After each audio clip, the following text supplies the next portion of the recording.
As our train makes the grueling climb, an eastbound mixto slowly approaches from behind. They will follow us the rest of the way into Alasí.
In Alasí, we will transfer to a highway bus that will take us to Tixon. Unfortunately, Alasí is the end of the steam-powered portion of our adventure. In 1982, a massive mudslide wiped out the G&Q Railroad from Alasí to Tixon. Since that disaster, the G&Q has become, in effect, two separate railroads. There are no steam locomotives operating on the portion east of the mudslide, only diesels. Therefore, at Tixon, we boarded a diesel-powered charter train for an evening run to Riobamba. There we will spend the night before continuing on to Quito the next day.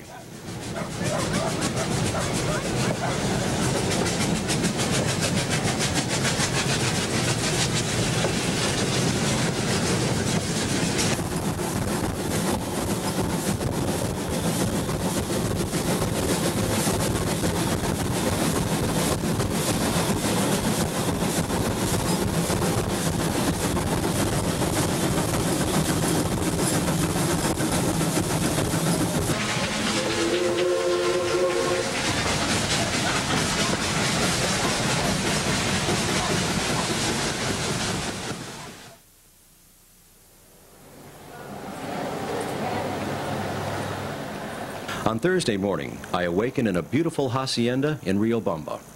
The hacienda is over 300 years old. This area is appropriately called the Avenue of Fire. In the distance is Chimborazo, a volcano which, at 20,689 feet, is the highest point in Ecuador.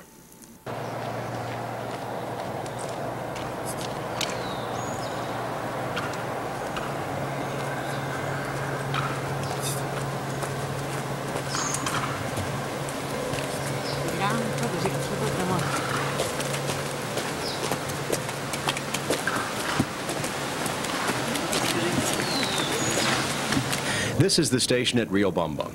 The city is nicknamed the Sultan of the Andes, and with a population of 75,000, the modern easily coexists with the past.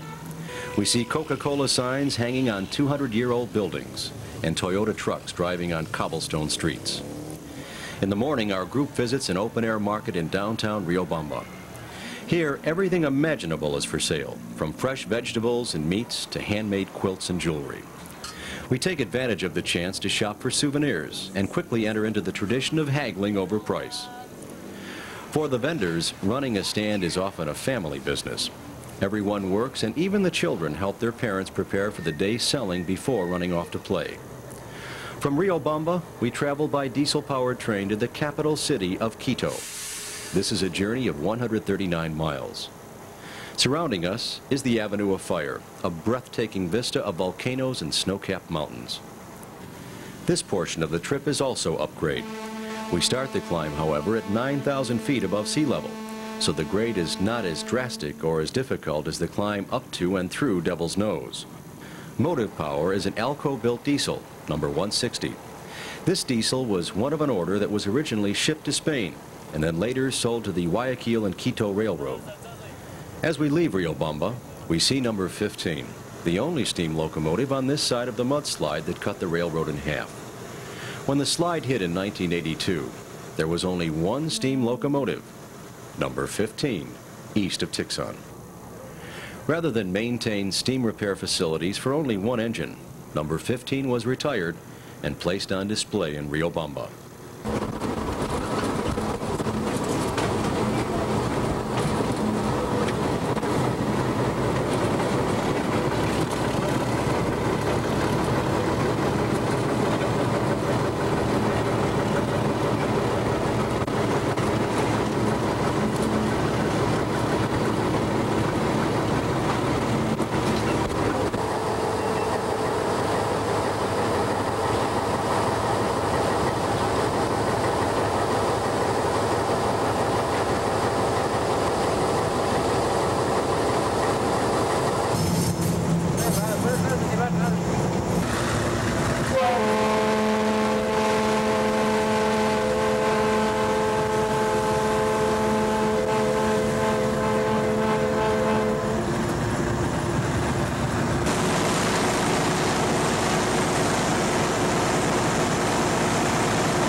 Urbina Summit is the highest point of the trip at almost 12,000 feet.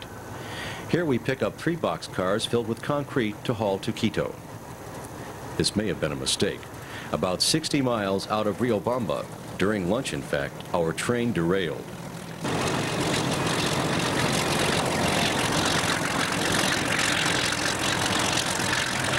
Nobody was hurt in the accident, and we were told that minor derailments are a relatively common occurrence.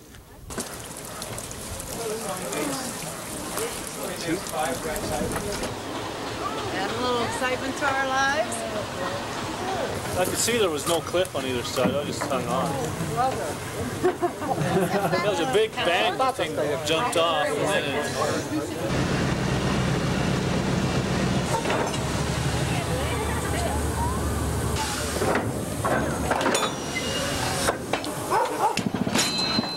And then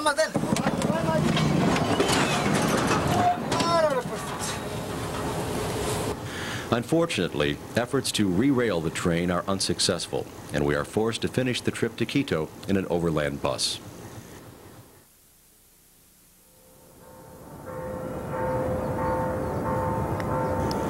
Quito is the capital of Ecuador and is a bustling city of 370,000 people nestled in the Andes Mountains and only a few miles south of the equator. Here again, the Spanish influence in architecture is demonstrated by the beautiful presidential palace. Overlooking the city of Quito and her people is the Virgin of Quito Monument.